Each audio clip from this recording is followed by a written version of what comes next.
Order! Order! The Honourable Member for Cabbage de la Weir has the floor. My profound gratitude, Mr. Speaker. I rise today to cast light upon a pernicious shadow that looms over our cherished society. A subtle yet suffocating menace that cloaks itself in the garb of solicitude.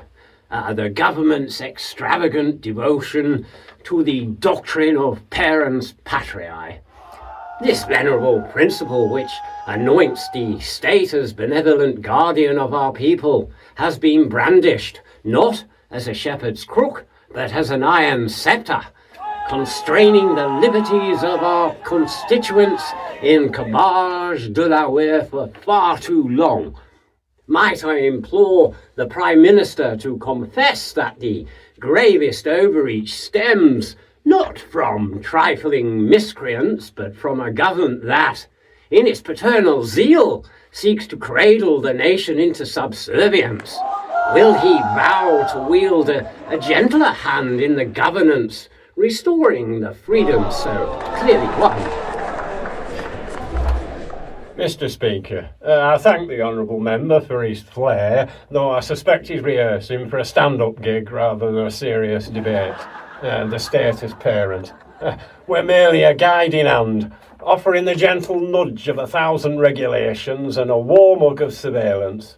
Iron rod? Poppycock. It's a velvet sceptre, ensuring order while we tuck the nation into bed with a lullaby of compliance. The Honourable Member should relax. We've got this parented lark sorted. A velvet sceptre, Mr. Speaker? The Prime Minister's drollery, though charming, cannot obscure his artful evasion. Under the mantle of parens patriae, this government nurtures us with a labyrinth of bureaucratic entanglements, schools that instill deference over inquiry, and an omnipresent gaze that tracks our every step, all under the pretext of solicitude. Dare I ask, Mr. Prime Minister, is it not the case that, whilst you pursue fleeting plaudits, this velvet sceptre, nay, iron sceptre, moulds entire generations into pliant subjects, leaving liberty to languish in the shadows? Mr. Speaker, the Honourable Member's theatrics belong in a melodrama, not in this House. We're not ruling with an iron rod, perish the thought. Our policies are a tender embrace, like a shepherd guiding his flock, with GPS trackers and mandatory paperwork, of course. Our education system teaches us the art of form filling. Our welfare programmes are a masterclass in red tape.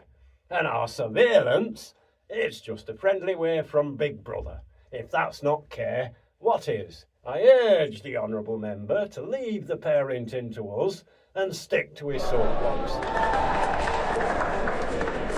Mr. Speaker, the Prime Minister's witticisms, though diverting, cannot veil the stark reality. We are not here to govern our constituents with an iron sceptre, nor permit the state to play governess armed with a quill and vendetta. Whilst this government ensnares us in a coil of red tape until we are veritable mummies, will the Prime Minister pledge to loosen this oppressive embrace, or shall we all genuflect before the velvet sceptre and proclaim it liberty? Mr. Speaker, we'll have a look at the parenting handbook next week, how's that? Giles and myself love coffee. Why not buy us a cup or donate to the cause on the link in the description? Thank you, my darlings.